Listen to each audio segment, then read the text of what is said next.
आणि आपल्या गावातले सगळे गावकरी खऱ्यानं अंतरावलेला आले होते.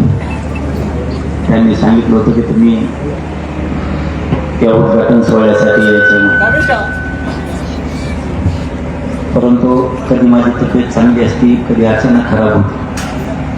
त्याचं कारण असं आहे की सतत उपोषण खूप झाल्यामुळं मी या वरुड गावातूनच महाराष्ट्रातल्या सगळ्या मराठा समाजाला विनंती करतो, माझ्याकडून कधी काही लग्नासाठी किंवा सप्ताहासाठी अशा एखाद्या सोहळ्यासाठी येणं झालं नाही तर माझा मायबाप समाज नाराज होत जाऊ नका.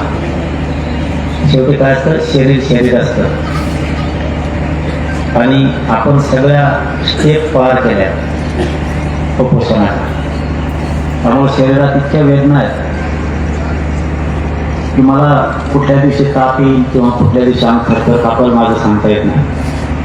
मला अचानक प्रवास करायला लागलं, 100-150 किलोमीटरवर गेलं, चक्कर येते.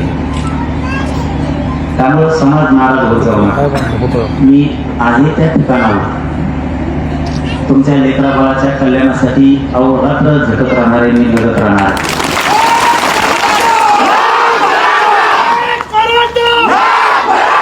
पण कारण शेवटी इतका जीव खचेपर्यंत नाही कमी लढत आणि इतका ताकदीनं लढलं की माझ्या समाजाच्या लेकराचं आयुष्याचं कल्याण झालं पाहिजे.